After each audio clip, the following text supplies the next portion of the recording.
Good morning students. आप सभी का आपके अपने यूट्यूब चैनल में बहुत बहुत स्वागत है। चलिए बेटा, क्लास 10th एनसीईआरटी का एक्सरसाइज 3.2 हमने पढ़ ली थी, कंप्लीट हो गई थी। आई होप आप लोगों के समझ में आई होगी वीडियो। चलिए आज 3.3 का क्वेश्चन नंबर फर्स्ट। क्वेश्चन क्या बोल रहा है? Solve the following pair of linear equation by the substitution method. ये बोल रहा है कि सॉल्व द फॉलोइंग पेयर, निम्नलिखित पेयर को सॉल्व करना है, युग्मों को, और लीनियर पेयर यानी रैखिक समीकरणों के, linear equation by the substitution method. किस मेथड से कौन सा मेथड यूज करना है? सब्स्टिट्यूशन, यानी इसको हिंदी में बोलते हैं प्रतिस्थापन विधि। ठीक है, चलिए आज हम सब्स्टिट्यूशन मेथड लगाएंगे। नंबर 1 का है, सॉल्यूशन करेंगे सीधे सीधे। नंबर देखिए, पहला जो है x plus Y is equal to 14, इसको हम इक्वेशन 1 मान लेते हैं। x minus Y is equal to 4, ये आपका इक्वेशन 2 हो गया। चलिए बेटा देख लेते हैं हम इन दोनों इक्वेशनों में, किसी भी इक्वेशन में आप सब्स्टिट्यूटिंग मेथड लगा सकते हैं। पहले तो हम एक की वैल्यू दूसरे के उसमें टर्म में लिखते हैं। सबसे पहले क्या करते हैं हम? We find the value of x या y, या x की वैल्यू या y की वैल्यू हम टर्म्स ऑफ y, या x की वैल्यू निकाल दे तो x y के टर्म्स में आएगी, अगर y की वैल्यू निकाल दे तो x की टर्म्स में आएगी। ठीक है, चलिए फाइंड कर लेते हैं। We find the value of x in the terms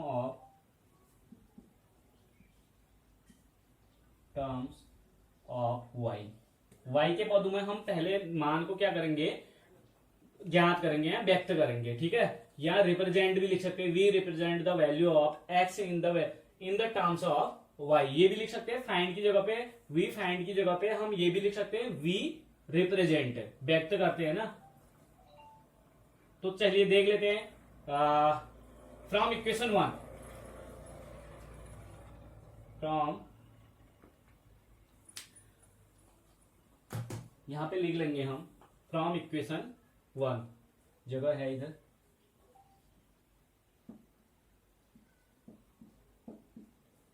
from equation 1 कहां से करेंगे? We find the value of x in the terms of y from equation 1। किससे?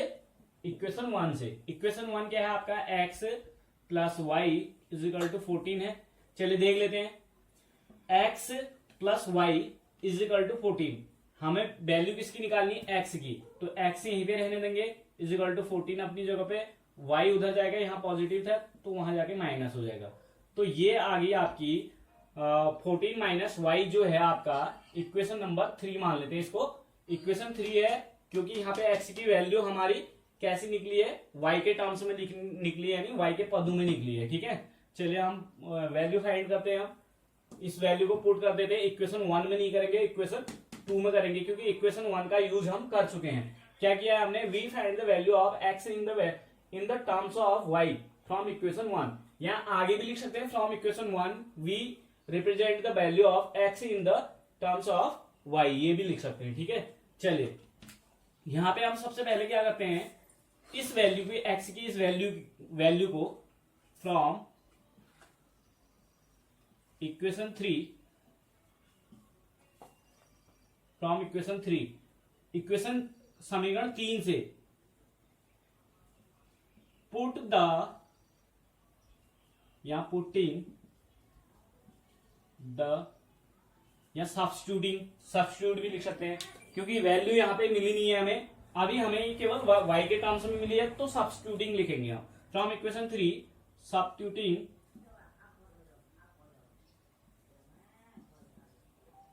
Substituting the value of x in equation 2। Equation 3 से जो है x की इस value को हम सब्स्टिट्यूट करेंगे। कहां सब्स्टिट्यूट करेंगे? इक्वेशन 2 में। तो इक्वेशन 2 क्या है बेटा? देखिए, x है माइनस वाई है इज इक्वल टू 4 है, तो x की जगह पे हम x की वैल्यू पुट कर देंगे। x की वैल्यू क्या है हमारे पास? 14 minus Y minus Y is equal to 14। अब देखिए यहां पे हमारे पास दोनों है, नेगेटिव है, -2y हो जाएगा इज इक्वल टू, सॉरी यहाँ पे 4 था, इक्वेशन 2 में क्या है, यहाँ पे 4 है, तो ये 4 रहेगा और 14 यहां जाके क्या हो जाएगा, -14 हो जाएगा। ठीक है, तो ये हो जाएगा आपका -2y is equal to minus और प्लस, क्योंकि 4 के आगे कोई साइन नहीं है, प्लस मानेंगे, प्लस और माइनस सब्ट्रैक्ट हो जाएंगे, साइन बड़े नंबर का, 14 में से 4 गया 10, माइनस से माइनस कैंसिल आउट, क्योंकि बोथ साइड माइनस है, तो y इज इक्वल टू हम लिख सकते हैं यहाँ पे 10/2। 2 से देखिए डिवाइड कर लीजिए, 2 5 जा 10, यानी कहने का मतलब ये है कि y इज इक्वल टू आपका कितना आ गया, 5। y की वैल्यू कितनी आ गई बेटा, 5 आ गई। कितनी आई y की वैल्यू, 5। अब इस y की वैल्यू को हम पुट कर सकते हैं, क्योंकि अभी तक सब्स्टिट्यूट कर रहे थे, अब पुट कर सकते हैं क्योंकि वैल्यू निकल चुकी है। अब इस y की वैल्यू को हम कहां पे पुट करें कि x की वैल्यू निकल जाए। देखो बेटा यहाँ पे हमने इक्वेशन नंबर 3 क्या बनाया हुआ है, ये x की वैल्यू के लिए बनाया हुआ। देखो x is equal to 14 minus Y, अगर x की वैल्यू निकालनी है तो 14 में से हम y को घटा देंगे, y की वैल्यू कितनी है, 5, यानी कहने का मतलब ये है कि x की वैल्यू हम कैसे फाइंड करेंगे, x is equal to 14 minus y की वैल्यू 5 रख दो, 14 में से 5 गया 9, ये आपका आंसर है। ठीक है, चलिए ऊपर लिख लेता हूं, ये मिटा देते हैं, आप इसे उतार लेना बेटा वीडियो पॉज करके। चलिए यहां पे अब हम करेंगे putting the value of y in equation 3, क्योंकि 3 में क्या है, हमारी x की वैल्यू फाइंड हो जाएगी। तो 3 क्या है, x is equal to 14 minus y, y कितना है, 5 आया बेटा, तो 5 कर दीजिए, -5 कर दीजिए, तो x इज इक्वल टू कितना आएगा, 14 में से 5 गया 9। तो आपका आंसर हो गया है, इतना आ गया, तो लिख लेंगे हम hence x is equal to 9 and y is equal to 5। ये आपका आंसर हो गया, क्योंकि हमें x और y की वैल्यू तो निकालनी है, x की वैल्यू 9 आ गई और y की वैल्यू 5, y की वैल्यू यहां निकाल चुके हैं हम 5 और x की वैल्यू हम यहां निकाल चुके हैं। ठीक है, तो यहां हमने लिख दी hence x is equal to 9 and y is equal to 5, ये आपका आंसर आ गया बेटा। ठीक है, चलिए वीडियो पॉज करके आप उतार लेंगे इसे, ये जो गोले मैंने कर रखे हैं इनको आप मत करिए। ठीक है, चलिए बेटा वो क्वेश्चन आप लोगों के समझ में आ गया होगा पिछला। नेक्स्ट क्वेश्चन देखिए, सेकंड वाला है s minus t is equal to 3, इसको इक्वेशन 1 मान लेंगे, s/3 plus t/2 is equal to 6, ये इक्वेशन 2 है। तो देखिए बेटा यहाँ पे ये अपॉन वाला आ गया, देखो किसमें आ गया, फ्रैक्शनल आ गया, तो फ्रैक्शनल को हम सिंप्लीफाई करके ऐसा ही बना लेंगे। पहले इक्वेशन 2 को सिंप्लीफाई कर लेते हैं। देखो इक्वेशन 1 हमारे पास ठीक है, इक्वेशन 2 को हम क्या कर लेंगे, थोड़ा सा सिंप्लीफाई कर लेते हैं। देखिए इसको, ठीक है, यहाँ एलसीएम ले लेंगे, डिनोमिनेटर्स का 6 आया, 3 का कितनी बार गया, 2 बार, तो 2 इंटू एस, 2s आ गया। चलिए प्लस है तो प्लस लिख लीजिए, 2 का 3 बार गया तो 3 इंटू टी हो गया। ठीक है, इज इक्वल टू 6, यहाँ पे अपॉन में 1 कर लेते हैं, क्रॉस मल्टीप्लाई कर लेते हैं। ठीक है, ये आ जाएगा आपका 2s plus 3t is equal to 6 6 जा 36। ये क्लियर हो गया, ये इक्वेशन 2 हो गया। चलिए इक्वेशन 1 ये है, इक्वेशन 2 ये है, लिखेंगे हम फ्रॉम इक्वेशन 1। अभी मैंने थोड़ी देर पहले पिछले क्वेश्चन में लिखा हुआ था we find the value of x in the terms of y, यानी x की वैल्यू हम फाइंड करेंगे किसके टर्म्स में, y के टर्म्स में। तो यहाँ पे मैं सीधे सीधे शॉर्ट कर दे रहा हूं, इक्वेशन फ्रॉम इक्वेशन 1, एक इक्वेशन 1 क्या है, ये है s minus t is equal to 3 है, ये है। तो यहाँ पे वहां तो x का मान y के टर्म्स में लिख रहे थे, यहाँ हम s का मान किसके टर्म्स में लिखेंगे, t के टर्म्स में, यानी s की वैल्यू t के टर्म्स में लिखेंगे। ठीक है, तो s यही रहेगा इज इक्वल टू 3 अपनी जगह पे, t उधर जाके क्या हो जाएगा, प्लस t हो जाएगा। ये इक्वेशन 3 हो गया आपका। ठीक है, चलिए अब सीधे सीधे लिख देते हैं, सब्स्टिट्यूटिंग फ्रॉम इक्वेशन 3 लिख लिए, फ्रॉम इक्वेशन 3 substituting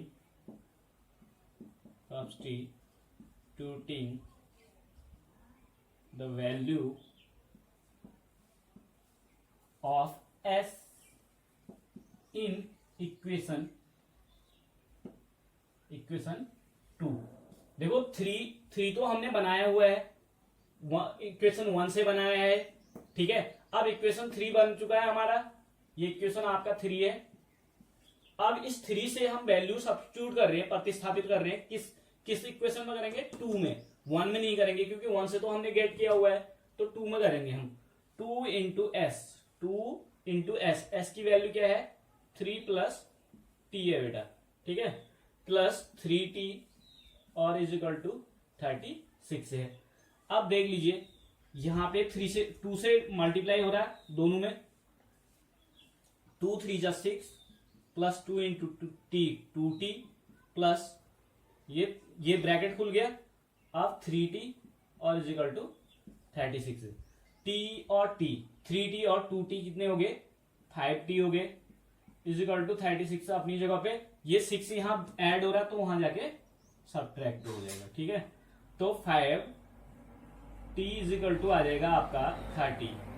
तो यहां मल्टीप्लाई है तो यहां जाके क्या हो जाएगा? ये डिवाइड हो जाएगा। तो सीधे सीधे आप सीधे काट सकते हैं। 5 6 जा 30 हो जाएगा, तो t इज इक्वल टू 6 आ जाएगा आपका। तो t is equal to 30 upon 5 6 जा, तो यहां पे हम लिख सकते हैं t इज इक्वल टू कितना आ गया? 6। अब t की वैल्यू निकल चुकी है बेटा, t की वैल्यू हम क्या कर देंगे? पुट कर देंगे। कहां पुट कर देंगे? इक्वेशन 3 में, क्योंकि यहां s की वैल्यू निकालनी, क्योंकि t की वैल्यू हम निकाल चुके हैं। अब s की वैल्यू कहां से आएगी? इक्वेशन 3 से। सेम पिछले क्वेश्चन में मैं बता चुका हूं आप लोगों को। लिखेंगे यहां पे putting the value of t in equation, ये t है, t की वैल्यू इक्वेशन 3 में पुट करनी है। कहां पुट करनी है? 3 में। तो s इज इक्वल टू क्या हो जाएगा आपका? 3 प्लस t की वैल्यू कितनी आई? 6। तो s इज इक्वल टू कितना आ जाएगा बेटा? 9। लिखेंगे हैंस दोनों वैल्यू निकल गई, s is equal to 9 and t is equal to कितना है? 6। ये आपका आंसर हो गया। चलिए वीडियो पॉज करके उतार लेंगे बेटा इतना। ये क्वेश्चन नंबर 2 का मैंने सॉल्यूशन कर दिया है। चलिए बेटा, उम्मीद करता हूं आप लोगों के समझ में आए होंगे क्वेश्चन, जो 2 क्वेश्चन मैंने बता दिए। और तीसरा क्वेश्चन, मैं थर्ड क्वेश्चन सॉल्व कर रहा हूं। फोर्थ क्वेश्चन देखो पॉइंट वाला है, 0.2x है तो इसको 2x लिख देंगे, क्योंकि 0.2 है, 0.3, 0.4, 0.5, 1.3 और 2.3। देखो बेटा एक एक अंक के बाद, यानी 1 डिजिट के बाद आपका क्या है? डेसिमल है, तो केवल डेसिमल के बाद एक ही डिजिट है सभी में, तो सभी में से डेसिमल हटा दीजिए। ये 2x हो जाएगा, ये 3y हो जाएगा और ये 13 हो जाएगा, और ये 4x हो जाएगा, ये 5y हो जाएगा और ये 23 हो जाएगा। इक्वेशन 1 और इक्वेशन 2 हो जाएंगे, ठीक है। और नीचे वाला मैंने बताया था फ्रैक्शनल है, तो पहले वाले को सिंप्लीफाई करेंगे, एक इक्वेशन बनेगा, फिर दूसरे वाले को सिंप्लीफाई करेंगे, क्रॉस मल्टीप्लाई करके फिर दूसरा इक्वेशन बनेगा, ठीक है। तो ये 2 आप लोगों के, मैं पीछे क्वेश्चन नंबर 2 में मैं ऐसे फ्रैक्शनल वाले क्वेश्चनों को सिंप्लीफाई करना बता चुका हूं, तो ये क्वेश्चन आप खुद करेंगे, ठीक है। दोनों क्वेश्चन बहुत इजी हैं, और थोड़ा सा ये जो आप लोगों के लिए थोड़ा सा टफ पड़ेंगे, इन क्वेश्चनों को मैं सॉल्व कर दे रहा हूं, ठीक है। चलिए देख लीजिए, क्वेश्चन नंबर 3 है। यहां पे कुछ नहीं करना है, फ्रॉम इक्वेशन 1 लिख देना है। बताया मैंने फ्रॉम इक्वेशन 1, जहां पे भी इक्वेशन 1 से हम देखेंगे x का मान y के टर्म्स में या y की वैल्यू x के टर्म्स में, तो हम x की वैल्यू ही करते हैं। तो 3x minus Y is equal to 3 है, तो 3x अपनी जगह पे रहेगा 3, और ये y उधर जाके प्लस y हो जाएगा। देखो बेटा अभी केवल 3x की वैल्यू निकली है, x की वैल्यू नहीं आई है, तो x की वैल्यू निकालने के लिए हम x इज इक्वल टू लिखेंगे 3, ये देखो माइनस वाई था तो प्लस वाई हुआ उधर जाके, और अपॉन में देखो ये 3 अगर मल्टीप्लाई है तो यहां जाके क्या हो जाएगा? डिवाइड हो जाएगा, ठीक है। तो ये आपका क्या आ गया? इक्वेशन नंबर 3 आ गया। क्या आ गया? ये इक्वेशन नंबर 3। इक्वेशन 3 क्या है आपका? x is equal to 3 plus y upon 3। ठीक है, तो ये आ गया आपका। अब इस वैल्यू को हम कहा सब्स्टिट्यूट करेंगे, इक्वेशन 2 में, क्योंकि इक्वेशन 1 से तो हमने बनाया हुआ है। तो हम लिखेंगे from equation 3 substituting the value of x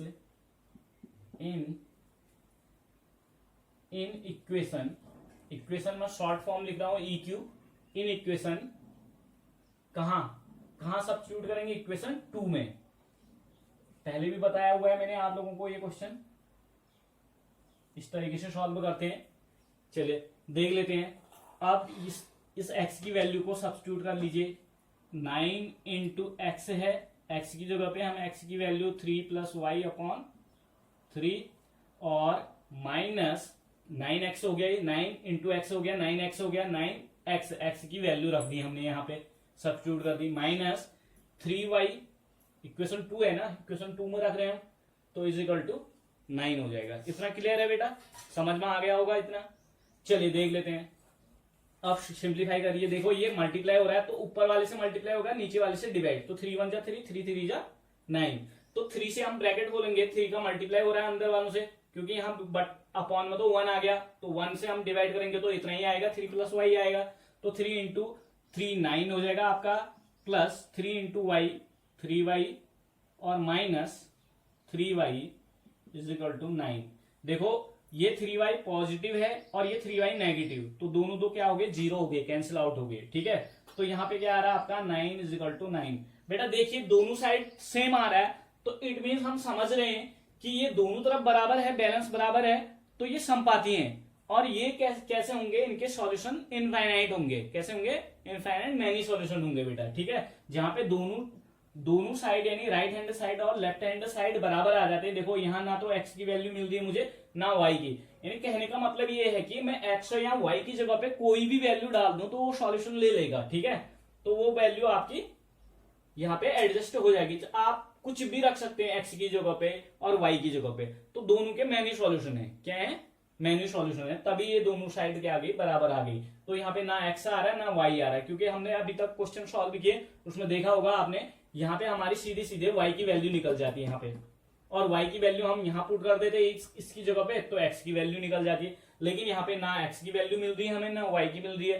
तो इट मीन्स आपको समझ जाना है, दोनों साइड अगर सेम आ रहे हैं, इक्वल आ रहे हैं, या कांस्टेंट टर्म में आ रहे हैं, कांस्टेंट वैल्यू आ रही, देखो कहीं वेरिएबल टर्म्स है नहीं, तो वेरिएबल वैल्यू तो हमें वेरिएबल्स की निकालनी है ना, तो कांस्टेंट आ रहा है, तो समझ जाना है इक्वेशन दोनों तरफ बराबर आ रहा है, तो ये होंगे इनफाइनाइट मैनी सोल्यूशन होंगे, अपरिमित रूप से अनेक हल होंगे। देख लो वैसे भी a1 अपॉन a2 3 अपॉन 9, ठीक है, a1 upon a2 3 upon 9, b1 upon b2 minus 1, और क्या हो गया, ये b1 अपॉन b2 पहला वाला a1 अपॉन a2 हो गया, और b1 अपॉन b2 देखो माइनस 1 अपॉन माइनस 3, और c1 अपॉन c2 3 अपॉन 9।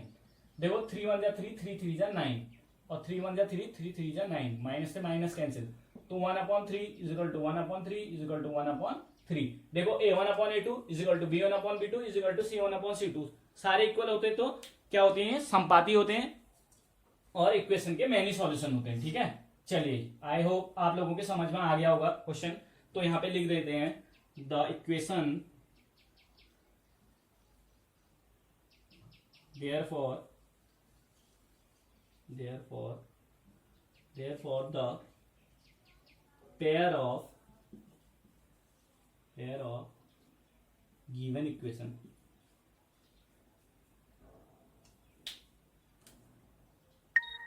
लिखेंगे the pair of linear equation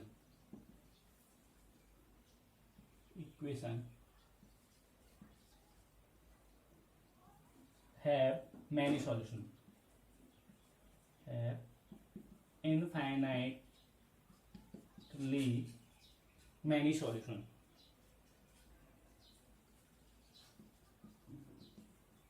क्या होंगे इनके, मैनी सॉल्यूशन होंगे सीधे सीधे। Therefore the pair of linear equations have infinitely many solution. ठीक है बेटा, चलिए आई होप आप लोगों के समझ में आया होगा इतना। अब मैं नेक्स्ट क्वेश्चन फोर्थ वाला रूट अंडर वाला क्वेश्चन है, इसको सॉल्व कर लेता हूँ। बहुत से बच्चे फंस जाते हैं इसमें, तो फंसने वाली बात नहीं है। जैसे 2x है वैसे ही रूट अंडर 2x हो गया, ठीक है। तो कोई दिक्कत वाली बात नहीं है, आप वैसे ही सॉल्व करेंगे जैसे हम इन क्वेश्चन को सॉल्व कर रहे थे। और बाकी 2 क्वेश्चन आप लोगों के लिए होमवर्क में है बेटा, इनको आप नोट कर लें। ये SW में आपको खुद ही करने हैं, इनके लिए आपको बिल्कुल भी हेल्प नहीं की जाएगी, ठीक है। चलिए ये आपके होमवर्क के लिए है, इसके लिए है होमवर्क के लिए। देखिए इस क्वेश्चन को सॉल्व कर देता हूं मैं, इसको उतार लेंगे आप वीडियो वॉच करके। चलिए बेटा वो क्वेश्चन का आंसर आपने उतार लिया होगा। देखो ये क्वेश्चन नंबर 4th और 6th मैंने होमवर्क के लिए दे दिया आपको, 5th में बता रहा हूं। देखो 5th मैंने यहाँ पे नोट कर लिया है, इक्वेशन 1 मान लिया एक को, और एक को इक्वेशन 2। फ्रॉम इक्वेशन, देखो सारे क्वेश्चनों में सेम ही करना है। फ्रॉम इक्वेशन 1 से देखो रूट अंडर क्या है, root under 2x plus root under 3y is equal to 0 है। तो हम क्या काम करना है, हमें x की वैल्यू y के टर्म्स में लिखनी है। तो रूट अंडर 2x यही रहेगा, और ये 0 है, ये उधर जाके क्या हो जाएगा माइनस रूट अंडर 3y, ठीक है। क्लियर हो गया। तो x इज इक्वल टू हमें वैल्यू किसकी निकालनी है, x की निकालनी है y के टर्म्स में। तो यहाँ पे तो रूट अंडर 2x है ना, तो हमें x की वैल्यू फाइंड करनी है। तो 0 में से माइनस इतना गया तो माइनस रूट अंडर 3y आ जाएगा, और अपॉन में रूट अंडर 2 आ जाएगा बेटा, ठीक है। ये इक्वेशन आपका 3 हो जाएगा। क्या हो जाएगा, ये इक्वेशन 3 हो गया।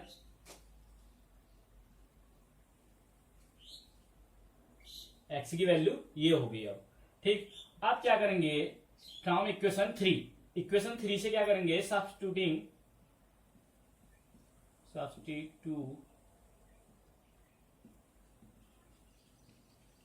The value of x in equation 2। कहां से, इक्वेशन 3 से। फ्रॉम इक्वेशन 3 मैंने लिखा नहीं है, substituting the value of x इन, ये जो ये है ना, ये इक्वेशन 3 से है। फ्रॉम इक्वेशन 3 लिख लेना आप। मैंने सारे क्वेश्चन को बता रखा है from equation 3। From equation 3 substituting the value of x in equation 2। तो इक्वेशन 3 से हम सब्स्टिट्यूट कर रहे हैं x की वैल्यू, ठीक है। कहा, इक्वेशन 2 में। तो रूट अंडर 3 इंटू एक्स की वैल्यू क्या है, minus root under 3y upon में रूट अंडर 2 है, और is equal to sorry minus root under 8y is equal to क्या है, 0 है। तो यहाँ पे 3 से मल्टीप्लाई कर लीजिए, क्योंकि मल्टीप्लाई हमेशा ऊपर वाले डिजिट से होता है, अपॉन वाली में नहीं। किसमें होता है, न्यूमरेटर में होता है। तो 3 इंटू 3 रूट 3 मल्टीप्लाई हो गया, क्या बनाएंगे बेटा, रूट 9 बनाएंगे। तो रूट 9 का रूट क्या आ जाता है, 3, तो रूट हट जाएगा। और माइनस और प्लस, इसके आगे कोई साइन नहीं, तो प्लस और माइनस मल्टीप्लाई के माइनस 3y अपॉन में root under 2 minus root 8y is equal to में 0। देख लीजिए यहाँ पे इसके अपॉन भी 1 कर लेते हैं हम, क्योंकि ये भी अपॉन में है, तो ये भी अपॉन में कर लेते हैं। एलसीएम ले लेते हैं, रूट अंडर 2 आया एलसीएम, रूट अंडर 2 का 1 बार गया तो माइनस 3y, क्योंकि रूट 2 1 जा रूट 2, 1 बार गया तो 3 1 जा 3। तो इसका रूट 2 बार गया, तो रूट 2 का हम रूट 8 में मल्टीप्लाई करेंगे, तो रूट अंडर कितना आ जाएगा, 16। तो रूट अंडर 16 की वैल्यू हम क्या लिख सकते हैं, 4 भी लिख सकते हैं। देखो रूट अंडर 2 और 8 मल्टीप्लाई होंगे, root under 2 into root under 8 is equal to root under 16 आ जाएगा। तो root under 16 is equal to 4। तो 4y लिख लो डायरेक्टली यहाँ पे। कितना लिख लेंगे यहाँ पे, 4y। समझ में आ रहा होगा। 16 ये देखो रूट 1 का रूट 2 बार गया, तो रूट 2 इंटू रूट 2 क्या आ गया हमारा, रूट 16। रूट 16 की वैल्यू क्या आती है, 4। तो 4y इज इक्वल टू आपका 0। एक टर्म आपका शॉर्ट हो गया, क्योंकि इतना सॉल्यूशन करने की आवश्यकता नहीं है आपको। माइनस माइनस ऐड होते हैं साइन माइनस का, तो -3 और -4 ऐड होके -7 बनाया। और अपॉन में देखो, अपॉन में यहाँ पे क्या है आपका, रूट 2 है, तो रूट 2 यहाँ जाके क्या हो जाएगा, मल्टीप्लाई हो जाएगा, क्योंकि यहाँ अपॉन में 1 करेंगे तो ये रूट -7 ही रहा, -7 1 जा -7, और is equal to root 2 into 0, इसका मल्टीप्लाई यहाँ, इसका यहाँ, तो ये 0 आ गया। यानी -7y इज इक्वल टू 0 आ रहा है, तो y इज इक्वल टू क्या आ जाएगा आपका, 0 अपॉन -7। तो 0 अपॉन -7 की वैल्यू 0, तो y इज इक्वल टू क्या आ गया आपका, 0 आ गया। ठीक है, चलिए इतना समझ में आ गया होगा आप लोगों के। ये साफ साफ समझ में नहीं आ रहा तो उधर सॉल्व कर देता हूं। देख लीजिए यहाँ पे क्या है -7, क्योंकि इतना ये -7 बन रहा है यहाँ पे, -7 बन जाए -7 और √2 इंटू 0 बराबर √2 इंटू 0। जीरो के साथ किसी का भी मल्टीप्लाई करो 0 आता है, तो y इजिकल टू क्या आ जाएगा 0 अपनी जगह पे, y यहाँ पे मल्टीप्लाई हो रहा है तो यहाँ डिवाइड हो जाएगा -7। तो 0 को हम किसी भी नंबर से डिवाइड करते हैं तो वैल्यू क्या आती है 0 आती है। तो y, चलिए बेटा देख लीजिए y इजिकल टू 0 अपॉन -7, 0 के अपॉन में कोई भी नंबर होती है तो वैल्यू 0 आती है, तो इसलिए तो y इजिकल टू क्या हो जाएगा आपका, y इजिकल टू 0 हो जाएगा। तो सीधे सीधे y इजिकल टू 0, y का वैल्यू आ गया, y की वैल्यू 0 है, तो इस 0 को हम y की वैल्यू को पुट कर देंगे हम इक्वेशन नंबर 3 में, जहां पे हमें x की वैल्यू मिल जाएगी। इस इक्वेशन में हम पुट करेंगे तो x की वैल्यू निकाल लेंगे, ठीक है। तो लिखेंगे यहाँ पे putting the value of y, किसकी वैल्यू, y की वैल्यू ऑफ y की वैल्यू पुट करेंगे y इन, किस में पुट करेंगे, इक्वेशन नंबर 3, इक्वेशन 3 में पुट कर लेंगे। इक्वेशन 3 क्या है देखिए, x इजिकल टू माइनस √3 है और इंटू y है, तो y की वैल्यू क्या है ये 0, तो इंटू में y की जगह पे हम 0 लिख लेंगे और अपॉन में क्या है √2 है।